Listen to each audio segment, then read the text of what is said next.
Mengadili, menyatakan terdakwa Ferdi Sambo SH SIK MH telah terbukti secara sah dan meyakinkan bersalah melakukan tindak pidana turut serta melakukan pembunuhan berencana dan tanpa hak melakukan tindakan yang berakibat sistem elektronik tidak bekerja sebagaimana mestinya yang dilakukan secara bersama-sama. Menjatuhkan pidana kepada terdakwa tersebut oleh karena itu dengan pidana mati. Rekan-rekan, kita ketahui bahwa putusan perkara Ferdi Sambo sangat menyita perhatian masyarakat, terutama masyarakat Arus Bawah yang menilai bahwa putusan sangat layak dan pantas diberikan kepada sosok mantan Kadipropam Polri, saudara Ferdi Sambo. Terkait putusan pidana mati ini ternyata tidak serta-merta langsung dilakukan proses eksekusi, namun ada tahapan-tahapan dalam regulasi undang-undang yang baru, yaitu ada diberi reintegrasi sosial. Kenapa harus ada reintegrasi sosial?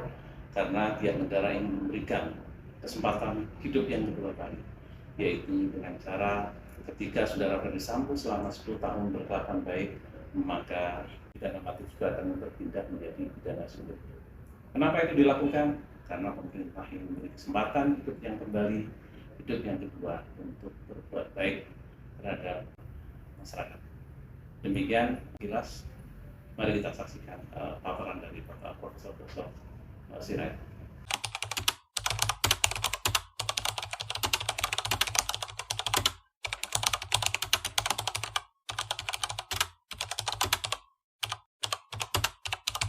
Sebetulnya pertimbangan mengenai masa percobaan 10 tahun itu muncul lebih dari 10 tahun yang lalu.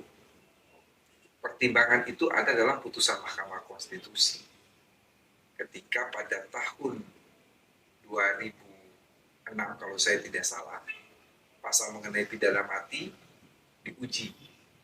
Lalu waktu itu putusan Mahkamah Konstitusi 4/5 ya. Jadi 5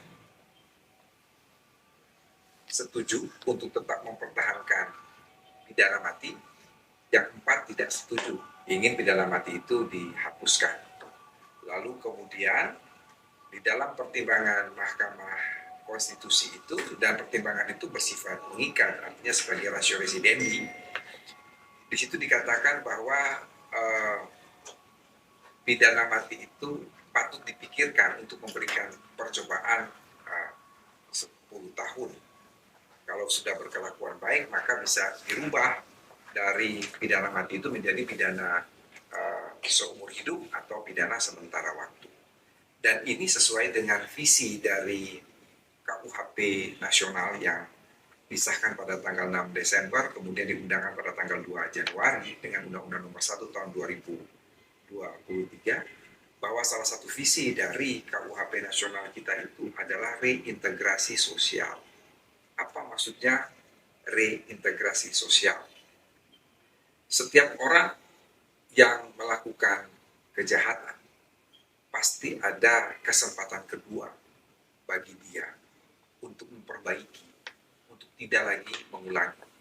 Jadi diharapkan ketika dia dijatuhi sanksi, dia menjalani sanksi sembari mendapatkan pembinaan dari teman-teman di pemasyarakatan, dia akan kembali menjadi baik.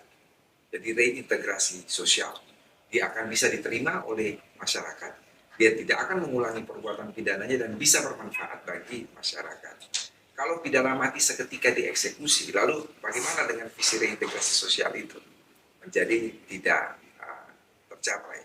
Artinya jangan sampai kita memformulasikan pasal-pasal dalam suatu undang-undang itu bertentangan dengan visinya. Jadi mengapa kita ada masa percobaan 10 tahun? Ya sesuai dengan visi KUHP itu, yaitu reintegrasi sosial. Artinya apa? Ketika hakim menjatuhkan pidana mati, selalu dibarengkan dengan alternatif percobaan 10 tahun.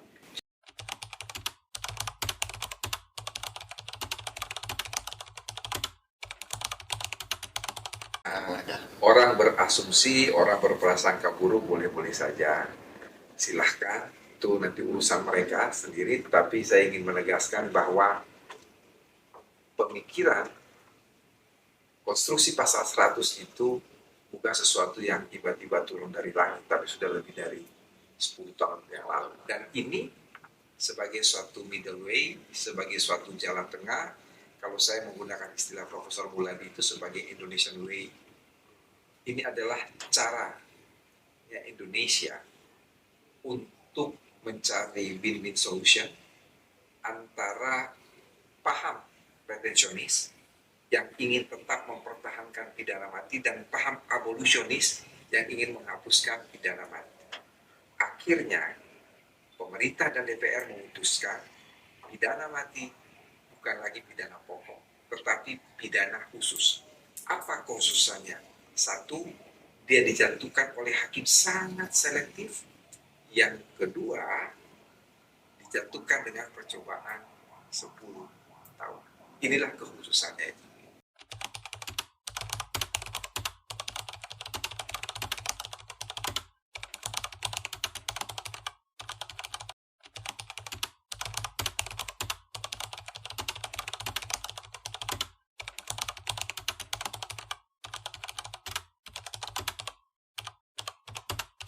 Ini sebagai seorang guru besar hukum pidana, saya boleh saja mengomentari putusan pengadilan. Tetapi dalam kapasitas saya sebagai Wakil Menteri Hukum dan Asasi Manusia yang adalah pejabat negara, kiranya tidak etis untuk mengomentari putusan pengadilan ya, karena itu menyinggung kekuasaan yudikatif, menyinggung kekuasaan institusi lain. Kalau sebagai seorang akademisi, maka saya berpegang kepada asas res judicata pro veritate habetur, bahwa setiap putusan pengadilan itu dianggap benar dan harus dihormati. Ramai dibicarakan apakah KUHP baru ini serta-merta bisa diberlakukan kepada Sambo yang dijatuhi vonis mati oleh majelis hakim. KUHP baru ini baru akan berlaku efektif tanggal 2 Januari 2026.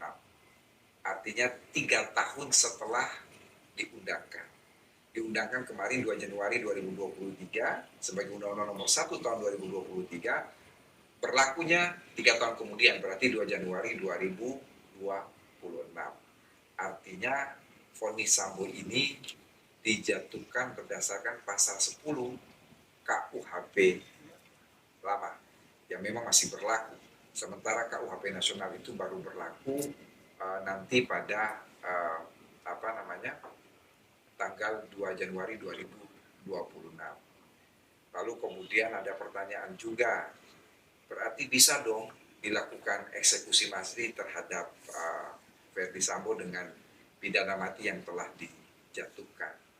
Ini yang harus dipahami oleh masyarakat supaya tidak tersesat oleh komentar yang tidak paham akan asas teori dan dasar hukum yang jelas, bahwa putusan pengadilan negeri ini kan belum berkekuatan hukum tetap. Ya, ada banding, ada kasasi. Bahkan kecenderungan kita setelah kasasi, dia akan melakukan peninjauan kembali. Ya, putusan Mahkamah Konstitusi itu menyebutkan peninjauan kembali bisa dilakukan lebih dari 1 kali. Tidak ada batasan. Tidak ada batasan. Berapa kali orang boleh melakukan peninjauan kembali. Ketika seorang terpidana mati melakukan peninjauan kembali atas putusan yang telah mempunyai kekuatan hukum tetap terhadap dirinya, itu sebagai salah satu alasan untuk menunda eksekusi. Kalau tidak ada batasan, itu dilakukan berkali-kali. Jadi jalannya masih panjang. Ya, kalau seandainya ya by time ya, sampai KUHP itu berlaku, maka berdasarkan pasal 3 KUHP nasional, terperiksa, terlapor, tersangka, terdakwa, terpidana harus digunakan aturan yang lebih menguntungkan karena terjadi perubahan peraturan perundang-undangan. Artinya apa? Kalau ini dibayangkan sampai dengan 2026, maka yang menguntungkan adalah KUHP nasional. Masa percobaan 10 tahun. Masa percobaan 10 tahun itu dilihat, kalau dia berkelakuan baik, maka bisa dirubah menjadi pidana seumur hidup atau pidana sementara waktu 20 tahun. Tetapi kalau dia tidak berkelakuan baik, maka eksekusi pidana mati itu dilakukan.